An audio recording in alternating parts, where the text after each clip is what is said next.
Inside our feature today, we have the man Austin Issac, and of course, I want to welcome you to M1047 FM Austin.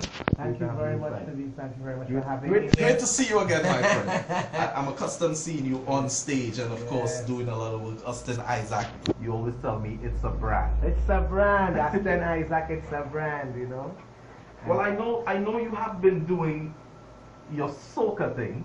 Yeah. And I met you around the more or less the soca industry.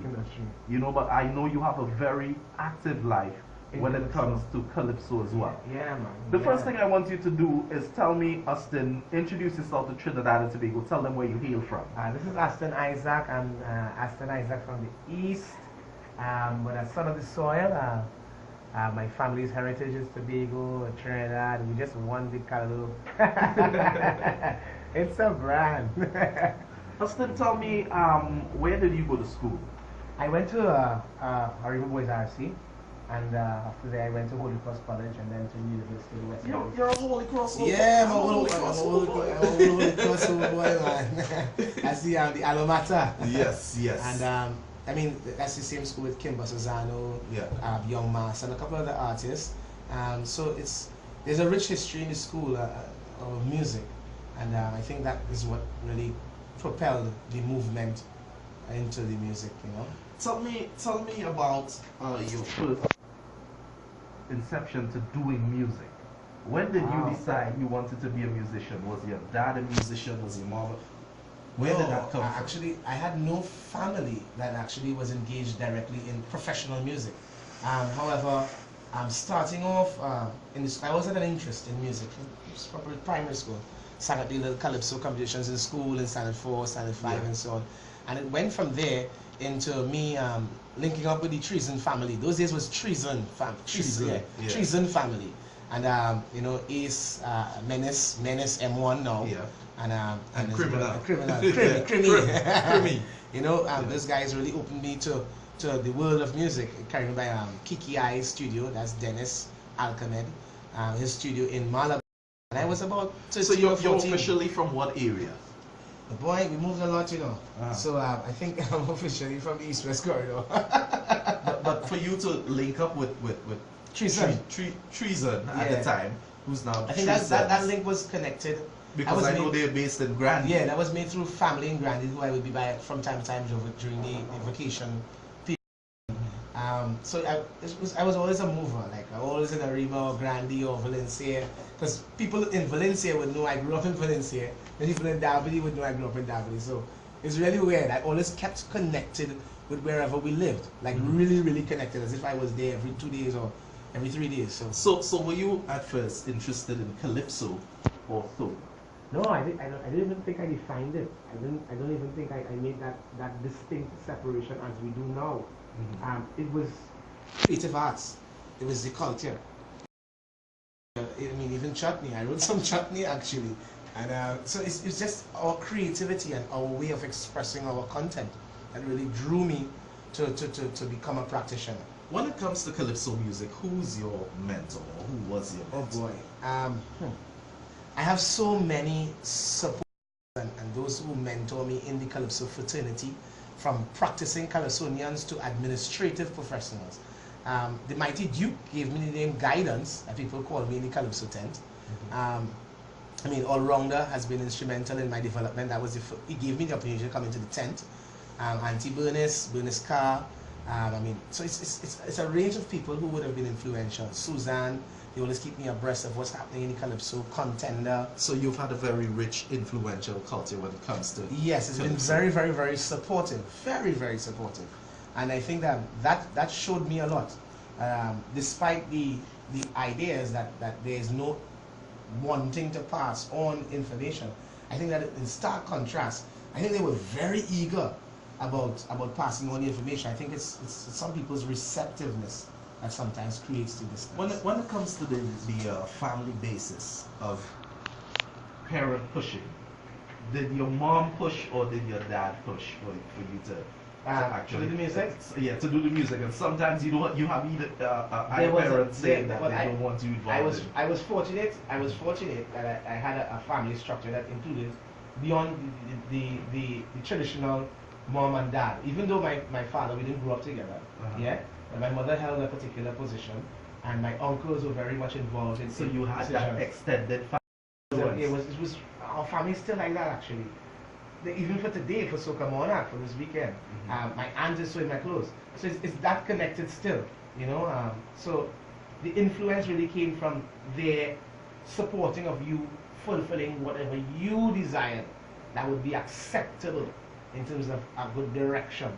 Give me just a short bit walking into the Calypso arena being a young man, because you know we have the majority of time when we look at Calypso music, we have the older generation holding on to Calypso. It's very difficult to get our generation or even the generation after us to come into Calypso music.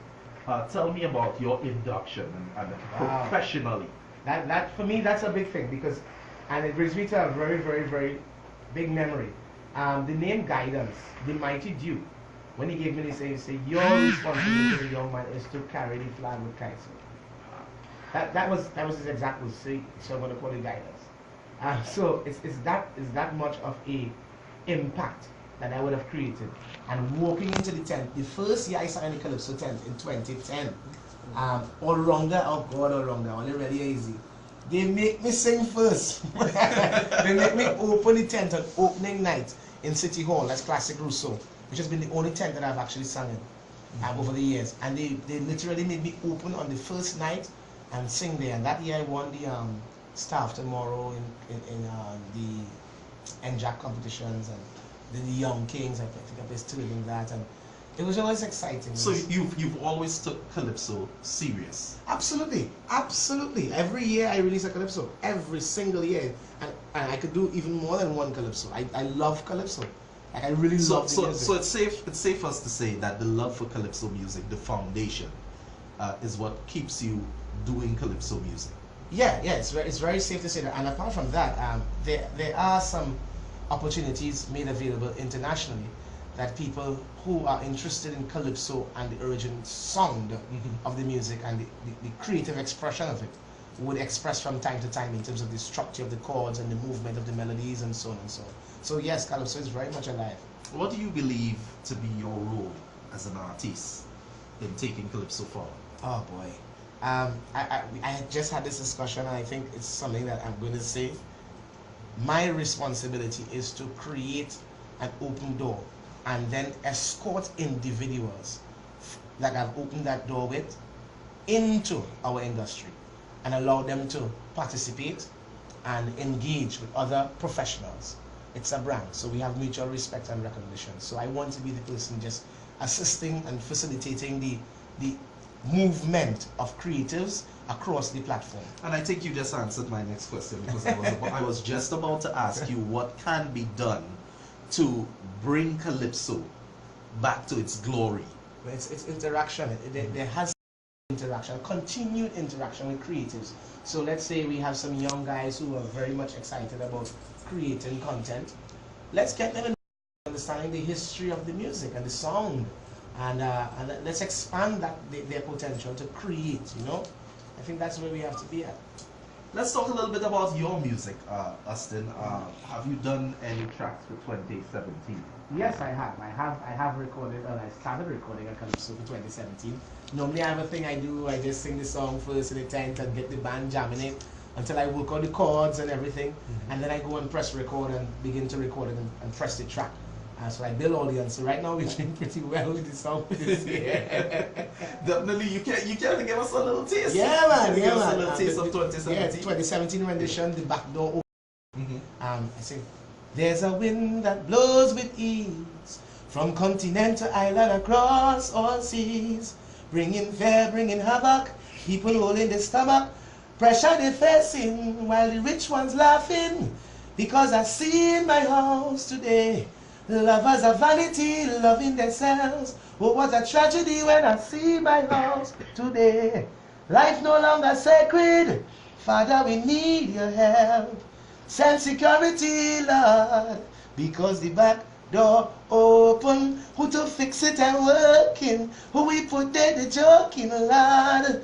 I tell you the back door open. Who to fix it and working? Definitely, we looking forward to hear that on the big stage. Austin Issac is inside with me, Trinidad and Tobago, and of course one of the sons that honestly believes that soca music can go forward, and soca music does have a life. It's our culture in Trinidad and Tobago. Tell me what's next for you, Austin. Oh boy. Well, we are preparing our album preparations. I just signed and engaged in a new management structure. So I would like to congratulate all those on board with the team, from the executive head of It's a Brand, Alicia Lovell, to our legal department head, Nigel Troncoso, all individuals involved in the team It's a Brand, which include Ricochet, Kyle Cowie, Louisa, fantastic vocalists. It's really development of a unit, again, with the mission of creating mutual respect and recognition. So that's a drive. Let's just do music. Let's get content. How can we contact Austin Issac in the future? Well, you can contact obviously on the social media platforms. You can get me my website, www.astenisaac.com, ASTENISAAC.com, on Instagram, Twitter, and Facebook at Austin Issac. That's ASTENISAAC. And on contacts 1868, that's Trinidad code 395 4259. So it's easy to get in contact. I guess after this interview, I can safely say that Calypso is in good hands. Ah, boy. And of course, I would like you to continue to carry it on.